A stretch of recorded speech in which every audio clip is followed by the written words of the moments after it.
বোঝাচ্ছে, একটা গল্প বোঝাচ্ছে, আর কিছু নেই।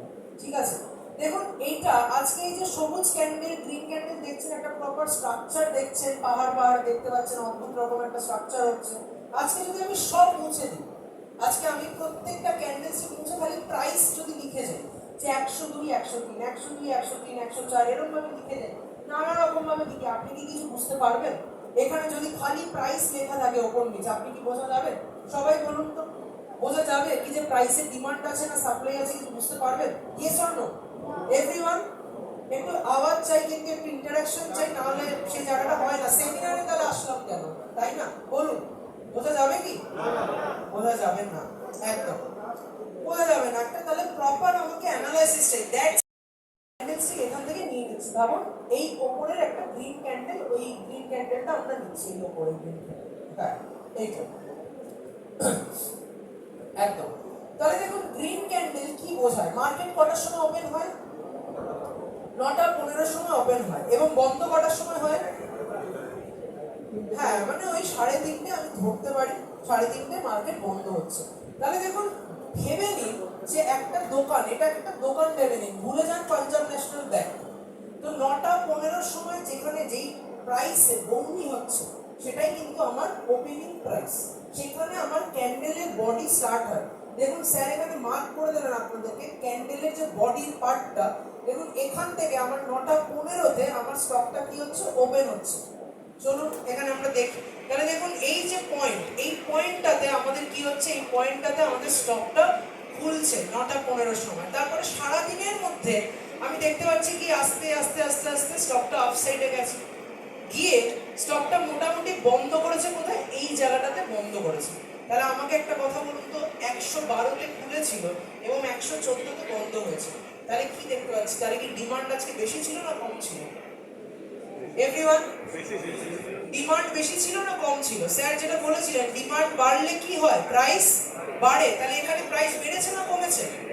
প্রাইস বেড়েছে। তার মানে আজকে গ্রিন ক্যান্ডেল আমাকে কি স্টোরি বোঝাচ্ছে? যে পাঞ্জাব ন্যাশনাল ব্যাংকে অমুক দিনে কি হয়েছে? ডিমান্ড হাই আছে।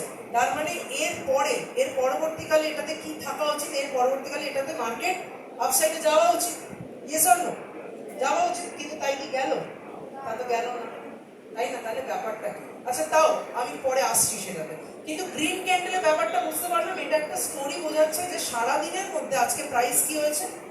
ওপরের দিকে বেড়েছে, তার মানে ডিমান্ড হাই ছিল। কিন্তু দেখুন গ্রিন ক্যান্ডেল মানেই যে প্রাইস ওপরে যাবে সব সময়, তারপরে এটা কিন্তু নয়। কেন? বিকজ এটার একটা এলাকা হয়, প্রত্যেকটা প্রাইসের একটা এলাকা হয়, কোথায় ডিমান্ড আসবে সেটা জানতে হয় আমাদেরকে। ঠিক আছে, যেরকম ধরুন আজকে চুঁচুড়ায় আমি এসেছি, আমি থাকি হচ্ছে সোনারপুর, তো আমার এলাকাই নয় এটা, কিন্তু আমি এসে এখানে ধরুন কিছু করছি, ঝামেলা, মারপিট করছি, লড়াই করছি, ফিরতে পারবো বাড়ি? পারবো না তো, স্বাভাবিক তো। তাহলে আমি বাড়ি ফিরতে পারলাম না, কেন? বিকজ এটা আমার এলাকা নয়, আমাকে আমার এলাকায় যা করার করতে হবে। তাহলে বায়ারদেরও এলাকা হয়, মেবি এই এলাকাটা বায়ারদের নয় সেলারদের হতেই পারে। তাহলে সেই এলাকাগুলো যদি চিনতে পারি, তাহলে কোথায় কিনবো কোথায় বেচবো ইজি হবে, একই না? এভরিওয়ান হবে।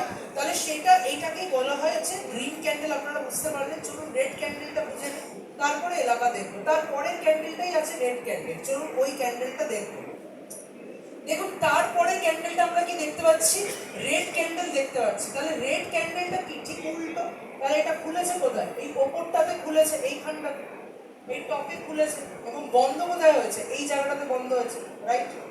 এই নিচটাতে বন্ধ হয়েছে। তার মানে দেখুন 115 টাকায় প্রাইস ওপেন হলো এবং প্রাইস বন্ধ কোথায় হলো? 113.8-এ। তার মানে এখানে 2 টাকা কমে গেল। তাহলে 2 টাকা যখন কমে গেল, এখানে কি ডিমান্ড আছে? কম আছে। ডিমান্ড কি দেখতে পাচ্ছি? ডিমান্ড আজকে কম আছে। তার মানে আজকে বায়াররা কি স্ট্রং না উইক? বায়াররা আজকে উইক। তার মানে তারা আজকে বেশি দামে পকেট থেকে টাকা বার করছে না। ঠিক আছে, মানে এই যে গ্যাস সিলিন্ডারের কথা স্যার বলছিলেন, এখন যদি মানে গ্যাস সিলিন্ডার যখন পাওয়া যাচ্ছিল না একদম, তখন 1400 টাকাতেও যদি কেউ বলে কিনে নিন, আপনি বলবেন দিয়ে দিন, কিনে নিচ্ছি। কিন্তু নর্মাল সিচুয়েশনে সেইটা কেউ 1400 টাকা কিনবে না। তার মানে সিচুয়েশন ম্যাটার্স, ন্যায্য মূল্য ম্যাটার্স। আমি বোঝাতে পারবো? একটাই জিনিস মার্কেটে কাজ করে, সেটা হচ্ছে ভ্যালুয়েশন। ঠিক আছে, যে কোন ভ্যালুতে আমি একটা স্টককে পারচেস করছি। ঠিক আছে, তাহলে আমরা বুঝলাম যে গ্রিন ক্যান্ডেল কি হয়, রেড ক্যান্ডেল কি হয়। তাহলে এবার আমরা একটু এলাকাটাকে ভালো করে বুঝবো, কারণ গ্রিন ক্যান্ডেল রেড ক্যান্ডেল আপনারা কম বেশি হয়তো ইউটিউবে দেখেছেন, সবাই জানেন মোটামুটি। তো চলুন তাহলে এবার আমরা এই এলাকাটা নিয়ে কথা বলি। এবার দেখুন এখানে আমরা দেখতে পাচ্ছি স্টকটাকে একবার আমরা উঠতে দেখতে পাচ্ছি, ইয়েস অর নো? দেখুন এখানেই নেমে আসবে, তাহলে স্টকটা একবার দুবার তিনবার এখানে নেমে আসছে, তাহলে এটাকে কি আপনি ডিমান্ড জোন বলতে পারেন, yes or no? Demand zone, যে এখান থেকে বায়ার্সরা অ্যাট্রাক্ট হচ্ছে, বায়ার্সরা এখানে ঢুকছে, আমরা বলতে পারি হ্যাঁ কি না? কারণ যখন যখন প্রাইস এখানে আসছে বায়াররা ইনভেস্ট করছে, ডিমান্ড বাড়ছে, মার্কেট ওপরে উঠছে, বোঝা যাচ্ছে?